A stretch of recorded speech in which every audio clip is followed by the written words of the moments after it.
जय श्री कृष्ण विद्यार्थी मित्रों, आज આપણે हिंदी विषय ભણવાનો છે ધોરણ 9 ચેપ્ટર 5 स्वराज्य की नींव, જેના લેખક છે વિષ્ણુ પ્રભાકર। નીવ એટલે શું થાય? નીવ એટલે પાયો, સ્વરાજ્ય એટલે પોતાનું રાજ્ય, સ્વરાજ્યનો પાયો।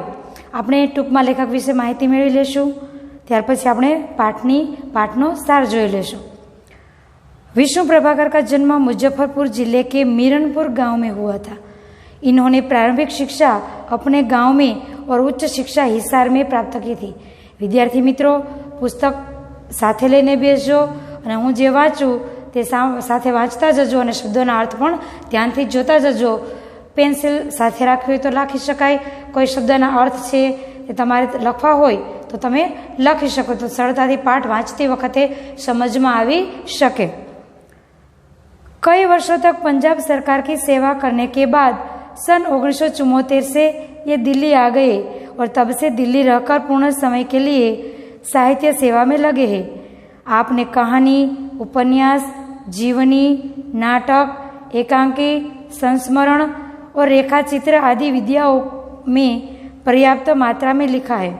तो बधी विद्याओं बधी बाबतों एमणे लखी छे। कोईनुं जीवन चरित्र लखवुं होय, कोई यादो लखवी होय, कोई एकांकी नाटक लखवुं होय, कोई वार्ता लखवी होय, कोई नवलकथा लखवी होय, तो बधामां एमणे पर्याप्त मात्रामां साहित्य लखेलुं छे।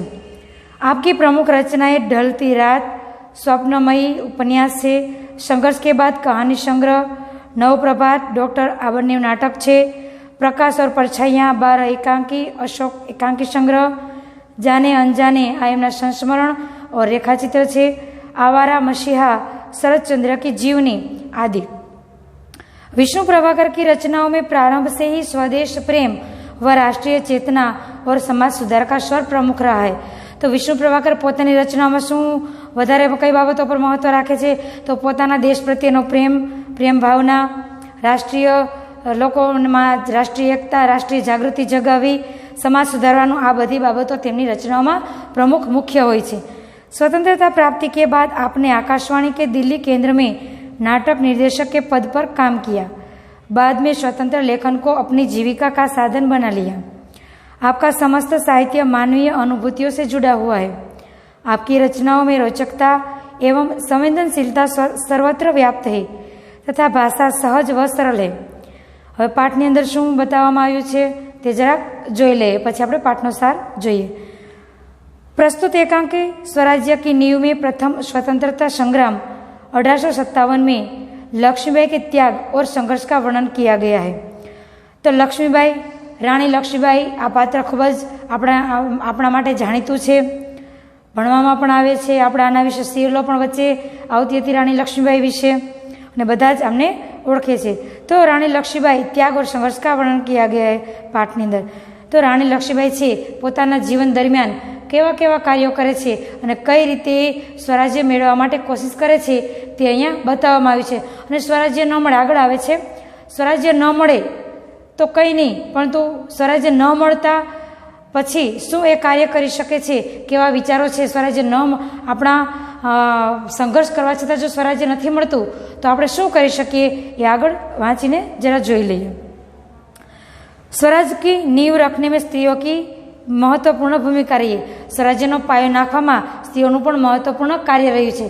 फक्त एवुं ज नथी कि देश माटे जजुमनार, देशने आजादी अपाववा माटे के जेन्ट्स लोको ज कार्य करता होय छे, पण स्त्रीओ पण खूब ज सारुं एवुं कार्य करी बतावे छे, ए पण अहींया बताववामां आव्युं छे। प्रस्तुत एकांकी के पात्र स्वराज्य की नींव के पत्थर है। प्रस्तुत एकांकीना जे पात्रो छे ए स्वराज्यना पायाना पत्थरो छे। कई रीते स्वराज्यना पायाना पत्थरो बने छे ए पाठ आपणे भणीशुं एटले आपणे ख्याल आवी जशे। जिनके त्याग, तपस्या व बलिदान के द्वारा भले ही स्वराज्य प्राप्त नहीं हुआ, लेकिन वे स्वराज्य की नींव का पत्थर बनकर जनमानस में देश प्रेम व नव जागरण की भावना जगाने में अपनी सार्थकता समझते हैं। परंतु ये नींव स्वराज्यना पायानो पत्थर बनीने ए भले लोकोनी अंदर देश प्रेम अने नव जागृतिनी भावना जगाववामां ज पोतानी सार्थकता समझे छे। स्वराज्यना पायाना पत्थर बनवा मांगे छे। त्याग, तपस्या अने बलिदान द्वारा स्वराज्य प्राप्त भले नथी थतुं, પરંતુ એ લોકોની અંદર એક પ્રકારની આપણે દેશ આઝાદ કરવો છે એ બાબતની લોકોની અંદર એક પ્રકારની લાગણી ભરવામાં, લાગણી જગાવવામાં નવજાગૃતિ દરેક લોકોની અંદર કે આપણો દેશ છે, આપણે આપણું સ્વતંત્રતા મેળવવી જોઈએ, આ પ્રકારનો જુસ્સો એ લોકોની અંદર જગાવવામાં એક પ્રકારનું પોતાના જીવનની સાર્થકતા સમજે છે. આપણે સૌથી પહેલાં એની પાઠનો સાર જોઈ લઈએ. હવે રાણી લક્ષ્મીબાઈ નિરાશ છે. શા માટે નિરાશ છે? તો રાણી લક્ષ્મીબાઈ પાસે ઝાંસી, કાલપી અને ગ્વાલિયર આ સ્વતંત્ર સેનાનીઓના હાથમાંથી એ જતા રહ્યા છે. હવે ફક્ત ગ્વાલિયરનો કિલ્લો જ છે એ સેનાનીઓના હાથમાં છે, એટલે કે એમના અધિકારમાં છે. રાણી લક્ષ્મીબાઈ નિશ્ચય કરે છે. કઈ બાબતનો નિશ્ચય કરે છે? કે મારી ઝાંસી એ અંગ્રેજોના હાથમાંથી પાછી મેળવી છે. એ ઝાંસી મારી છે, હું કોઈને લેવા દઈશ નહીં. આ એક પ્રકારનું લક્ષ્ય નક્કી કરે છે, એક પ્રકારની પ્રતિજ્ઞા કરે છે. રાણીને દુઃખ થાય છે. કઈ બાબતનું દુઃખ છે? તો રાણીની સેનાના મોટા મોટા યોદ્ધાઓ છે, જે રાવ સાહેબ, બાંદાના નવાબ, સેનાપતિ તાત્યા, આ બધા જ જે મોટા મોટા રઘુનાથ રાવ, આ બધા વિલાસિતામાં ડૂબેલા છે. વિલાસિતામાં એટલે નાચગાન. આ તો વિલાસિતા આપણે ખ્યાલ જ આવે, નાચગાન કરવું, ખરાબ પ્રવાહી પીણું પીવું, આ બધી બાબતો છે એ નાચગાન કહેવાય. રાગ રંગમાં ડૂબેલા છે, નાચગાનમાં ડૂબેલા છે. એમની પાસે શક્તિ છે છતાં એ નિર્બળ છે. કઈ પ્રકારની શક્તિ છે? તો આ જે મોટા મોટા યોદ્ધાઓ છે એ એમની શક્તિ છે, પણ તો આટલી મોટી શક્તિઓ એમની પાસે હોવા છતાં પણ એ નિર્બળ છે. શા માટે નિર્બળ છે? કેમ કે આ જે બધા યોદ્ધાઓ છે એ બધા યોદ્ધાઓ છે એ ભોગવિલાસમાં ડૂબેલા છે. સેનાપતિ તાત્યા જેવા સેનાપતિ એમની પાસે હોવા છતાં પણ એમની સેનામાં અનુશાસન નથી, નીતિ નિયમો નથી, અનુશાસન જોવામાં આવતું નથી.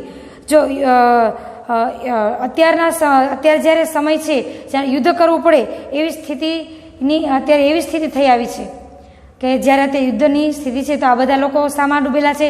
રાગ રંગમાં ડૂબેલા છે. બીજી બાબત એ છે કે અત્યારે યુદ્ધની તૈયારી કરવાની હોય છે અને યુદ્ધની તૈયારીઓ કરવાના બદલે બધા બ્રહ્મભોજમાં લીન છે. એમના માટે શ્રીખંડ અને ભોજન, લાડવાઓની જમણવારની આયોજન કરી રહ્યા છે એવું અહીંયા બતાવવામાં આવ્યું છે. એમની પાસે ગ્વાલિયરનો કિલ્લો છે છતાં પણ એ લોકો કશું કરી શકતા નથી. ગ્વાલિયરનો મજબૂત કિલ્લો છે આ લોકોના અધિકારમાં, છતાં પણ એ કંઈ પણ કરી શકવા માટે અસમર્થ છે. શા માટે અસમર્થ છે? કેમ કે એ લોકો રાગરંગમાં ડૂબેલા હોય એટલા માટે. જુહી અને મુંદર આ બંને છે તે રાણી લક્ષ્મીબાઈની સખીઓ છે. જુહી છે એ સેનાપતિ તાત્યાને પસંદ કરે છે અને મુંદર છે એ રઘુનાથ રાવને પસંદ કરે છે.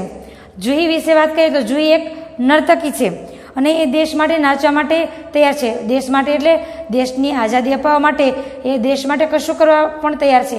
એ નાચ કરવા માટે પણ તૈયાર છે, પોતાનું કલાનું પ્રદર્શન કરવા માટે પણ તૈયાર છે.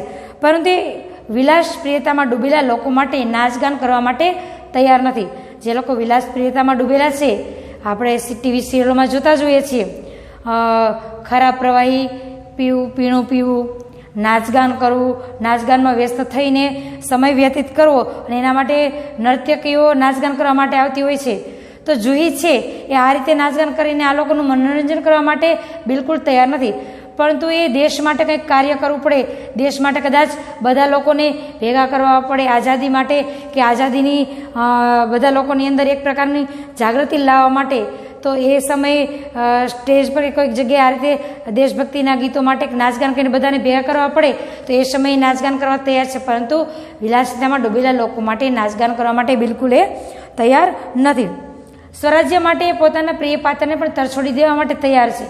એક આમાં પાઠની અંદર આવે છે, એક વખત છે એ તાત્યા એમને વિલાસપ્રિયતા માટે ડૂબેલા લોકો માટે નાચગાન માટે બોલાવવા આવે છે, પરંતુ એ સમયે જોઈએ છે એમને ધૂતકાઈ દે છે, એને ના પાડી દે છે કે હું દેશપ્રેમ માટે કશું પણ કરવા તૈયાર છું, પરંતુ આ વિલાસિતામાં ડૂબેલા લોકો માટે કંઈ પણ કરવા માટે તૈયાર નથી. મુંદર પણ કહે છે હું પણ દેશને આઝાદી આપવા માટે, દેશ માટે કંઈ પણ કરવા તૈયાર છું, પરંતુ આવા લોકો માટે કંઈ પણ સાથ સહકાર આપવા માટે હું તૈયાર બિલકુલ નથી. એના માટે પોતાના પ્રિય પાત્રને છોડી દેવા તૈયાર પણ થઈ જાય છે. જુહી છે એ યુદ્ધ માટે તોપખાનાની જવાબદારીઓ સંભાળે છે.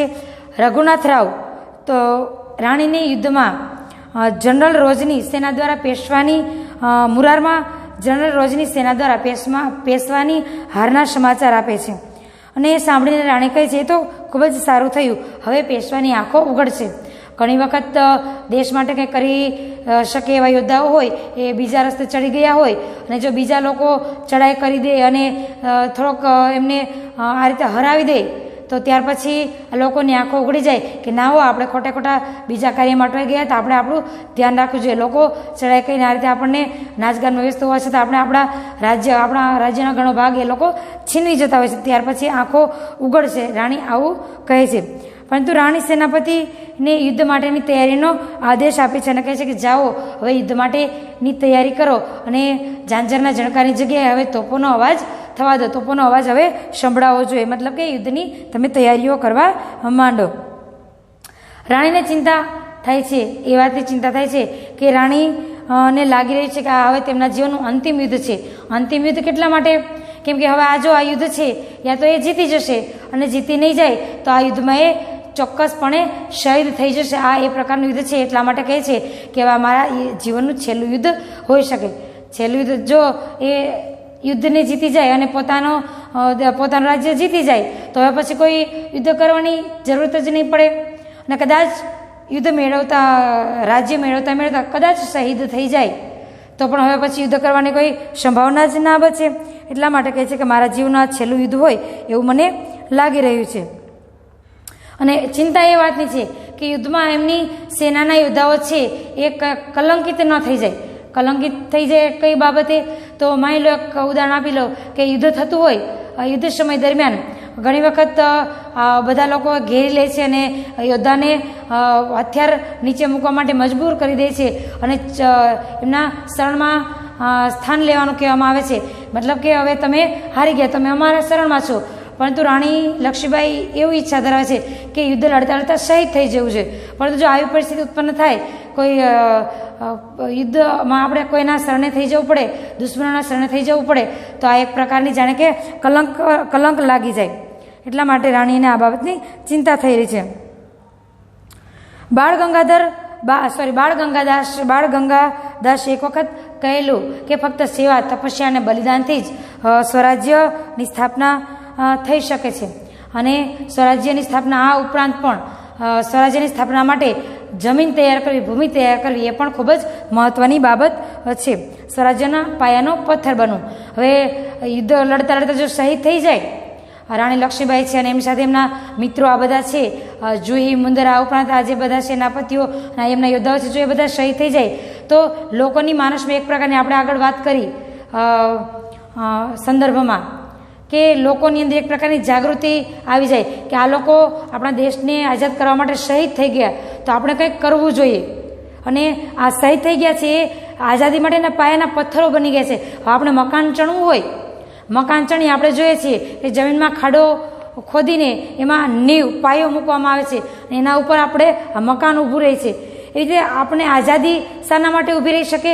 ઘણા લોકો શહીદ થઈ જાય છે, એ શહીદી એમનો પાયો છે, પોતાનું જીવન બલિદાન કરી દે છે, આ એમનો પાયો છે અને એ પાયા ઉપર આપણી આઝાદી ઊભી છે.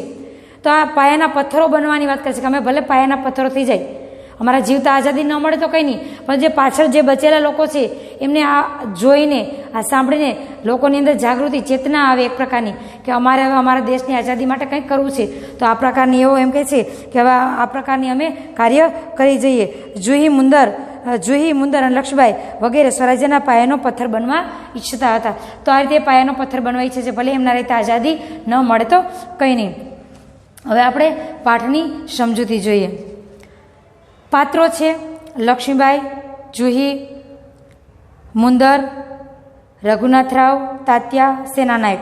હવે આ એક આપણે આમાં આગળ જોઈ ગયા, આ એક એકાંકી નાટક છે. આપણે નાટક ઘણી વખત પ્રતિયોગિતા થતી હોય છે નાટક ભજવવાની. એકાંકી નાટક છે, અલગ અલગ પ્રકારના નાટકો હોય છે. કોઈ એક વ્યક્તિ પણ ભજવી શકે એવું એકાંકી નાટક પણ હોય છે અને અલગ અલગ પાત્રો સાથે મળીને ભજવી શકે એવું પણ નાટક ભજવીને પ્રતિયોગિતામાં ભાગ લઈ શકે છે. આપણે જો ક્લાસમાં હાજરમાં હોત તો ક્લાસમાં વાંચન માટે અલગ અલગ પાત્ર બનાવીને આપણે નાટકનું વાંચન કરાવી શકત. પરંતુ આપણે અહીંયા હવે આ પરિસ્થિતિ જ એવી છે કે હું આ બધા પાત્રોનું હું સાથે વાંચતી જઈશ અને સમજાવતી જઈશ. तो रंगमंच पर युद्ध भूमि का दृश्य अंकित किया जा सकता है. कैंप कहीं पास ही लगा हुआ है। महारानी लक्ष्मीबाई के तंबू का एक भाग दिखाई देता है। पर्दा उठने पर महारानी लक्ष्मीबाई अपनी सखी जूही के साथ उत्तेजित अवस्था में मंच पर प्रवेश करती है। दोनों लाल कुर्ती के सैनिकों की वेशभूषा में है। तो आ બધા પાત્રો છે। હવે રંગમંચ પર યુદ્ધભૂમિનું દ્રશ્ય અંકિત થઈ ગયું છે। અંકિત એટલે એમ તો જોઈએ તો નિશાન લગા હુઆ। તો રંગમંચ તૈયાર કરવામાં આવે છે, મંડપ રંગમંચ તૈયાર કરવામાં આવે છે અને યુદ્ધનું વાતાવરણ બતાવવામાં આવે છે અને કહેવામાં આવે છે કે અહીં કેમ્પ કંઈ પાસ લગાવો। આ કેમ્પ એટલે આપણે ઘણી વખત બહાર જતા હોય ફરવા, ટૂંક સમય તંબુ લગાવીને નાનકડું એવું ઘર બનાવવામાં આવે છે, તંબુ કહેવાય તેને। ફરવા ગયા હોય, ઘણી પરિસ્થિતિ એટલી ખરાબ હોય, ઘણી વખત ચોમાસા સમય દરમિયાન આપણે ત્યારે આ જ વાતાવરણ છે। આપણે હમણાં ચોમાસાનું વાતાવરણ આવશે, જે અમુક લોકો નીચાણવાળા વરસાદમાં નીચાણવાળા વિસ્તારોમાં હોય અને ટૂંક સમય માટે બીજી જગ્યાએ લઈ જવામાં આવતો છે, નાનકડા તંબુ બનાવીને એ લોકોને રાખવામાં આવતા, તો એ જ રીતે અહીંયા કેમ્પ કંઈક બાજુમાં જ લગાવવામાં આવેલો છે। મહારાણી લક્ષ્મીબાઈ તંબુના એક ભાગમાં દેખાય છે। તંબુના એક ભાગ છે, એમાં મહારાણી લક્ષ્મીબાઈ દેખાઈ રહ્યા છે। પડદો ઉઠવાની તૈયારીમાં છે। મહારાણી લક્ષ્મીબાઈ પોતાની મિત્ર જૂહીની સાથે ઉત્તેજિત અવસ્થામાં, એટલે એકદમ ઉત્સાહિત અવસ્થામાં, એકદમ ભડકા હુઆ અહીંયા આપેલું છે, ઉત્તેજિત ભડકા હુઆ। તો એકદમ કોઈ બાબતથી ભડકી ગયા હોય। હવે આપણે ખબર છે, અત્યારે આપણે હમણાં પાઠની સમજૂતી જોઈ લીધી, એટલે કઈ બાબતથી ભડકી જાય છે આપણે મનમાં ટૂંકમાં વિચાર કરીએ તો કે એમના યોદ્ધાઓ છે રાગ રંગમાં ડૂબેલા છે, કોઈ બીજા લોકો યુદ્ધ ચડાઈની તૈયારી કરી રહ્યા છે અને અત્યારે જાણે હું એકલી છું, કોઈ મદદ કરવાવાળું નથી, એ બધી બાબતો એના મનમાં ઘોરાતી હોય અને એકદમ ગુસ્સો આવી જતો હોય। આપણે ઘણી વખત મિત્રની સાથે આપણે મિત્ર હોય, સખી હોય, ઘણી વખત કોઈ બાબત સમજતા ના હોય, આપણે એકલા ગુસ્સો કરીએ, એકદમ ગુસ્સામાં કોઈને કંઈક બોલી નાખતા હોય, તો એક પ્રકારના આ પ્રકારનું જે વાતાવરણ આપણા મનની પરિસ્થિતિ હોય, તેવી મનની પરિસ્થિતિમાં રાણી લક્ષ્મીબાઈ અહીંયા મંચ પર પ્રવેશ કરે છે। એમની સાથે કોણ છે? તો એમની સાથે એમની મિત્ર જૂહી છે। दोनों लाल कुर्ती के सैनिकों की वेशभूषा में है। वेशभूषा में ही, वेशभूषा એટલે પહેરવેશ, બંને લાલ કુર્તીના વેશમાં, લાલ કુર્તીના સૈનિકોની વેશભૂષામાં પહેરવેશમાં સજ્જ છે। લક્ષ્મીબાઈ, હવે લક્ષ્મીબાઈ પછી બે ટપકા આપેલા છે, જેને આપણે ભણી ગયા, આગળ વિડીયોમાં પણ વાત કરેલી, કમ અને પછી કહ આવે છે આપણે બાક્ષરની લાઈનમાં, કહ પછી તો આપણે એ વિસર્ગ કહેવાય। તો એ વિસર્ગનો મતલબ શું છે કે કહે છે, લક્ષ્મીબાઈ કહે છે, મેરે દેખતે દેખતે ક્યાં સે ક્યાં હો ગયા જૂહી, કે છે મારા જોતામાં આ શું થઈ ગયું છે જૂહી। ઝાંસી, કાલપી, ગ્વાલિયર કहाँ ગઈ, પરંતુ મંजिल है कि पास आकर भी हर बार दूर चली जाती। ઝાંસી, કાલપી, ગ્વાલિયર આ લક્ષ્ય છે, આ બધી મારી મંજિલ છે, એ મારી પાસે આવી જાય છે, એમને અમે મેળવવાની કોશિશ કરીએ છીએ, એ એકદમ નજીક આવી જાય છે કે અમારા હાથમાં જ આવી જવાની તૈયારીમાં હોય છે અને પાછી એ દૂર ચાલી જાય છે। स्वराज्य को आते हुए देखती हूँ, परंतु दूसरे ही क्षण मार्ग में हिमालय अड़ जाता है। हिमालय अड़ जाना मुहावरो છે, किसी बात को मन अड़ जाना, रुकावट बनना, ने बीजो अर्थ है कि किसी बात को मनवाने की जिद करना। तो स्वराज्य को आते हुए देखती हूँ, परंतु दूसरे क्षण मार्ग में हिमालय अड़ जाता है। तो स्वराज्य ने नजीक આવતા જોઉં છું કે હમણાં મારું સ્વરાજ્ય મળી જશે અને બીજી જ ક્ષણ છે એ માર્ગમાં હિમાલય અડી જાય એટલે રૂકાવટ બનના, હિમાલય જેવડી ઊંચી બાધાઓ આવી જાય છે કે જે સ્વરાજ્યને હું નજીક આવવાની તૈયારીમાં છે, જાણે કે હમણાં જ મારા હાથમાં સ્વરાજ્ય આવી જશે, પરંતુ એક ક્ષણ છે, દૂસરી ક્ષણ બીજી જ ક્ષણમાં છે માર્ગમાં રસ્તામાં રૂકાવટ આવી જાય છે, બાધાઓ આવી જાય છે। કેવી બાધાઓ આવી જાય છે? હિમાલય જેવી। હિમાલય કેવડો છે? એકદમ ઊંચો હિમાલય છે, હિમાલય પર્વત ત્યાં છે, એકદમ ઊંચો હિમાલય પર્વત છે। તો અહીંયા રાણી લક્ષ્મીબાઈની સામે પણ એટલી હિમાલય જેવડી ઊંચી મોટી બાધાઓ આવી જાય છે। उसे पार करती हूँ तो महासागर की डरावनी लहरें थपेड़े मारने लगती है। थपेड़े मारना, समस्याओं का तेजी से उभरना। यहाँ आपेल છે મારો થપેડે મારના, સમસ્યાઓ કા તેજી से ઉભરના, એટલે કે સમસ્યાઓ તેજીથી ઉભરના, એકદમ વધારે પડતી જલ્દીથી સમસ્યાઓ ઉત્પન્ન થવા માંડે છે। થપેડે મારના, હવે આપણને ખ્યાલ હોય કે આપણે પેલા તળાવમાં હોય કે સાગરમાં હોય અને પાણી ઊંચાઈ થતું હોય, એકદમ વારે પાણી આવીને કિનારા પણ કિનારા પર અડતું હોય ને આવી રીતે થપેડે મારે કિનારાની સાથે પાણી અથડાય અને અથડાઈને કેમ વારા ફરતી એક પછી એક આ રીતે અથડાય કે ફટાફટ આવે છે ને એ રીતે સમસ્યાઓ પણ કેવી આવે છે, એકદમ જલ્દીથી ઉભરાઈને આવે છે. તો એને પાર કરી જાઉં છું. હિમાલય જેવી બાધાઓને હું પાર કરું છું. ત્યાં મુસીબતો, મહાસાગર જેવી મુસીબતો, જાણે કે એ સમસ્યાઓ વધારે પડતી જલ્દીથી એ ઉભરીને આવવા માંડે છે. ઉનસે જૂઝતી હું તો નાવિક સુજાતે, એને જૂઝના એટલે સંઘર્ષ કરના, અહીંયા પર જૂઝના એટલે સંઘર્ષ કરના એટલે સંઘર્ષ કરવો. તો એ બધી સમસ્યાઓ જે મુસીબતોથી હું નીકળીને આગળ આવું છું. તો હવે નાવિક સુજાતે, નાવિક એટલે મલ્લા માંજી, નાવિક એટલે મલ્લા માંજી, નાવિક સુઈ જાય છે. હવે અહીંયાનું જે વાતાવરણ આપણે વાંચીને શું થાય છે, અહીંયા આમ તો જોઈએ તો આપણે યુદ્ધની તૈયારીઓ ચાલે છે અને યુદ્ધની તૈયારીઓમાં વચ્ચે કેવું વાતાવરણ બતાવવામાં આવે છે, જાણે કે આપણે મહાસાગરની અંદર હોય, નાવમાં હોય, નાવિક છે એવું વાતાવરણ બતાવવામાં આવે છે. પરંતુ આ આપણે સમજાવવા માટે છે કે નાવિક કોણ છે, તો જે પેલા યોદ્ધાઓ છે તે નાવિક છે. નાવિક સુઈ જાય છે એનો મતલબ શું છે કે આ નાવિકો છે એ ભોગવિલાસમાં ડૂબેલા છે. પણ તો એવું નથી કે મહાસાગરની વચ્ચે છે, ઓળખીને લઈને જાય છે અને એ સમસ્યાઓથી નીકળીને આગળ જાય છે, તેમાં જે બેઠેલા બધા નાવિકો છે સુઈ જાય છે, એવું બાબત નથી કે સાગર. આપને સમજાવવા માટે આ પ્રકારના ઉદાહરણ આપીને સમજાવે છે. એટલા માટે અહીંયા કહે છે કે નાવિક સુઈ જાય છે. નાવિક કોણ છે, જે એમના સૈનિકોમાં જે યોદ્ધાઓ છે એ બધા એ યોદ્ધાઓ સુઈ જાય છે. અને યોદ્ધાઓ કયા છે, પેલા રાવ સાહેબ છે, તાત્યા સેનાનાયક છે, રઘુનાથ રાવ છે, આ બધા છે, બાંદાના નવાબ છે, આ બધા એ નાવિકો છે એ સુઈ જાય છે. એનો મતલબ છે કે એ લોકો ભોગવિલાસમાં ડૂબેલા છે. देखो जूही उधर क्षितिज पर देखो, क्षितिज એટલે वह स्थान जहाँ धरती और आकाश मिलते हुए से दिखाई देते. जो અહીંયા રહ્યું वह स्थान जहाँ धरती और आकाश मिलते हुए से दिखाई देते.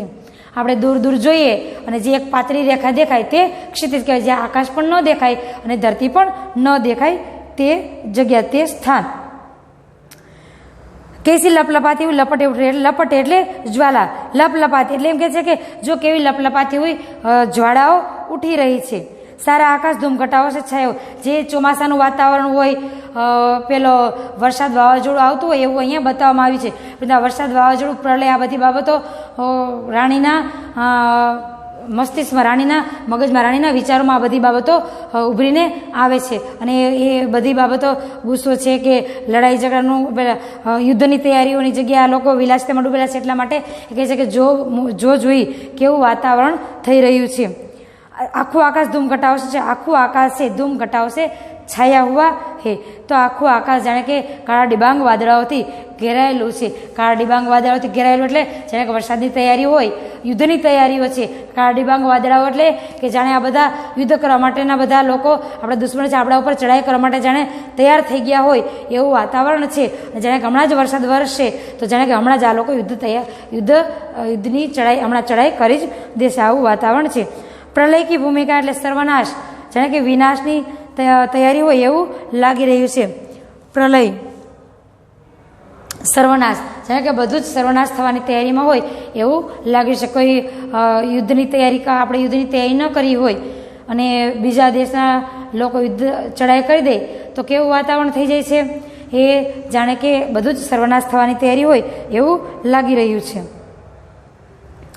लेकिन राव साहब है कि रक्तमंडल की छाया में ऐशो आराम में मशगूल है. પરંતુ એવું લાગી રહ્યું છે કે રાવ સાહેબ છે એ રક્તમંડલની છાયામાં એશો આરામ એટલે કે વિલાસપ્રિયતા, ભોગ વિલાસમાં તલ્લીન થઈને બેઠેલા છે. રક્તમંડલ જે અલગ અલગ પ્રકારના તંબુ લગાવવામાં આવ્યા છે, કે પેલા તંબુ લગાવેલા છે એ જગ્યા પર, તંબુના એક ભાગમાં રાણી લક્ષ્મીબાઈ છે તો બીજી જગ્યા પર છે રક્તમંડલની છાયામાં છે રાવ સાહેબ છે એ ભોગવિલાસમાં ડૂબેલા હોય છે અને તલ્લીન, મશગુલ એટલે કે તલ્લીન છે. આવેશ મેં આતે આતે સહસા મૌન હો જાતી. આવેશ એટલે કે જાણે કે એક પ્રકારનો ગુસ્સો આવે, ગુસ્સામાં આવતા આવતા સહસા મૌન હો જાતી. સહસા એટલે એકાએક, સહસા એટલે એકાએક, અચાનક. તો એકાએક એ મૌન થઈ જાય છે, કંઈ પણ બોલતા નથી. કોણ નથી બોલતા? રાણી લક્ષ્મી. जुई कुछ कहने के लिए मुंह खोलती है कि महारानी फिर બોલ ઉઠતી. જુહી કંઈક કહેવા માટે પોતાનું મોઢું ખોલી રહી છે એ સમય દરમિયાન તો રાણી લક્ષ્મીબાઈ કંઈક કહેવા માટે ફરીથી તત્પર બની જાય છે. जूही जूही मैंने प्रतिज्ञा की थी कि मैं अपनी झांसी नहीं दूंगी, लेकिन झांसी हाथ से निकल गई. जूही શું બોલે છે? રાણી આવેશમાં બોલે છે કે જુહી જુહી આપણે ક્યારેક કોઈ બેનપણીને કંઈક વાત અચાનક યાદ આવી ગઈ હોય, કંઈક કેવી હોય તો કેવા 2-3 વખત એકને એક શબ્દો ઉચ્ચાર કરીને જલ્દી બોલવા માંડતા હોય, તો એવી રીતે રાણી લક્ષ્મી કહે છે જુહી જુહી મેં પ્રતિજ્ઞા કરી હતી કે હું મારી ઝાંસી કોઈને પણ આપીશ નહીં, પરંતુ હાથમાંથી નીકળી ગઈ. પરંતુ મારી ઝાંસી છે, ઝાંસીનું રાજ્ય છે, મારા હાથમાંથી નીકળી ગયું છે. જુહી પાછું એમ કહે છે સહસા તીવ્ર હોકર, અચાનક, સહસા એટલે અચાનક, એકાએક તીવ્ર થઈને, તીવ્ર એટલે કે તેજ થઈને, નહીં ઝાંસી હાથ સે નહીં નીકળી. કે ના ઝાંસી હજુ હાથમાંથી નીકળી નથી. જો યુદ્ધ કરીને ચડાઈ કરીને પાછી એ ઝાંસી તરત મેળવી શકાય એવી ક્ષમતા હજુ અત્યારે પણ છે, એટલા માટે કહે છે નહીં ઝાંસી હાથમાંથી નીકળી નથી. મેં આપણી ઝાંસી નહીં દઉંગી, એમ કહે છે હું મારી ઝાંસી આપીશ નહીં કોઈને પણ, હું મારી ઝાંસી આપીશ નહીં.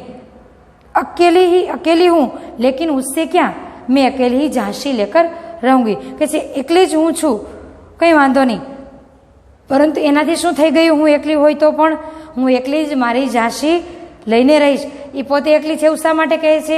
કેમ કે અત્યારે જે એમના સેનાના યોદ્ધાઓ છે શું કાર્ય કરી રહી છે?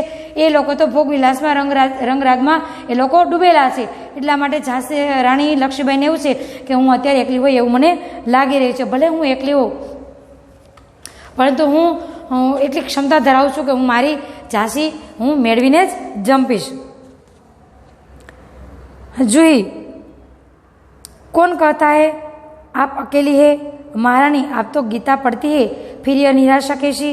जूही કહે છે કે કોણ કહે છે કે તમે એકલા જ છો? મહારાણી તમે તો ગીતાનું વાંચન કરો છો, તમે ગીતા વાંચો છો, અને પછી આ નિરાશા કેવી? હવે ગીતા, ભગવદ્ ગીતા આપણને ખબર છે, ભગવદ્ ગીતા વિશે વાત કરીએ. આપણે ભગવદ્ ગીતા વિશે ખબર છે કે 5000 વર્ષ પહેલાં ભગવાન કૃષ્ણના મુખમાંથી આ એક પ્રકારનું નીકળેલા શબ્દો છે, એ ભગવદ્ ગીતા છે.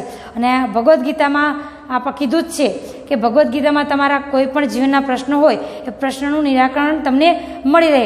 આપણે મહાભારત જોયું હોય, મહાભારતમાં જ્યારે યુદ્ધ થતું હોય ત્યારે અર્જુન કહે છે કે ના હે કેશવ, આ બધા તો મારા સગા સંબંધીઓ જ છે, મારા જ પરિવારના લોકો છે, મારા જ ગુરુજનો છે, મારા જ ભાઈ બંધુઓ છે. હું આ બધા લોકોને કઈ રીતે એમના ઉપર હું કઈ રીતે પ્રહાર કરું? હું કઈ રીતે એમના ઉપર મારું તીર ગાંડી ઉપાડું? આ બધા લોકો તો મારા એકદમ પરિવારના સભ્યો છે. ત્યારે કૃષ્ણ ભગવાન એને સમજાવે છે અને ઘણી બધી માહિતી આપે છે, અને તે છે ભગવદ્ ગીતામાં લખાયેલા ઘણા બધા શબ્દો. અને કહે છે કે નિરાશ કોઈ પણ મનુષ્ય નિરાશ ન થાય જો ભગવદ્ ગીતા વાંચી હોય તો. એમાં દરેક પ્રકારની સમસ્યાનું નિરાકરણ થઈ જતું હોય છે.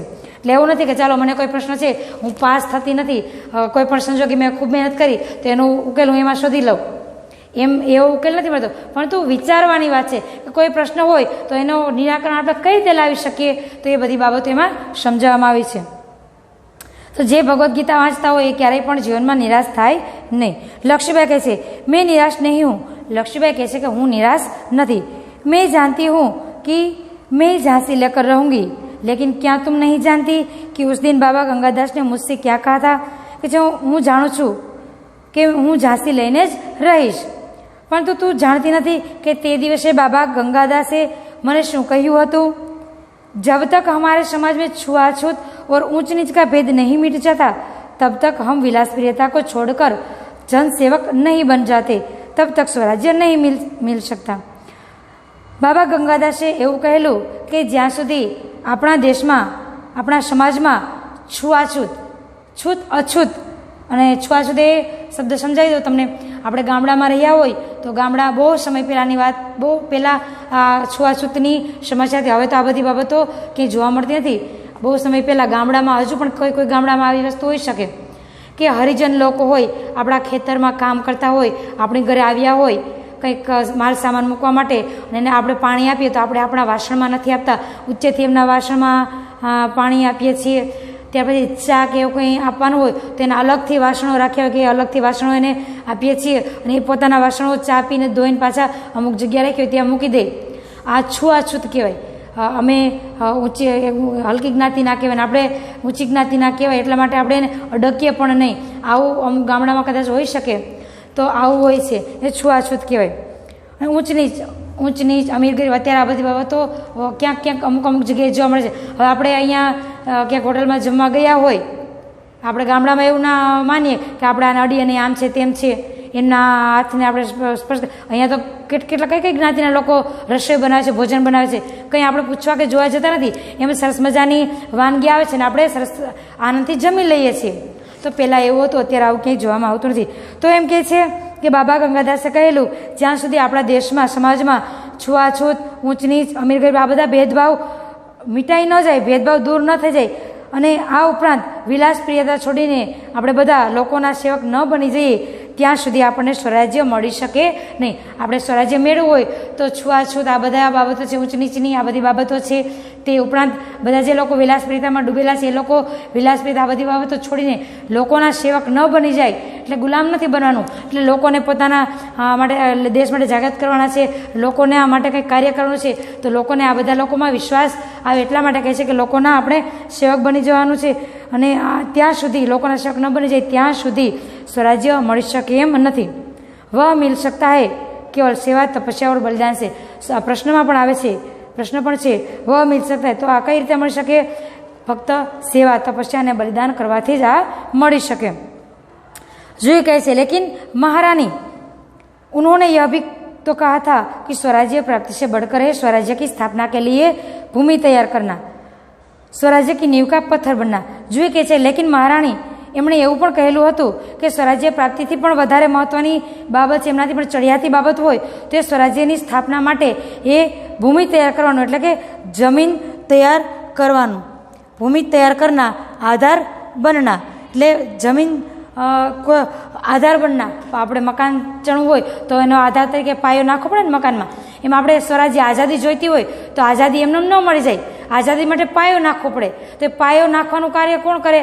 એ આ બધા જે સ્ત્રી પાત્રો છે અત્યારે આ બધા એ પાયો બનવાનું કાર્ય કરે છે. એનો પાયો કોઈક બને, કોઈક શહીદ થઈ જાય, કોઈ ત્યાગ કરે, કોઈ બલિદાન કરે તો જ આઝાદી મળી શકે, તો જ સ્વરાજ્ય મળી શકે. પણ તેનો પાયો નાખવો એ જરૂરી છે.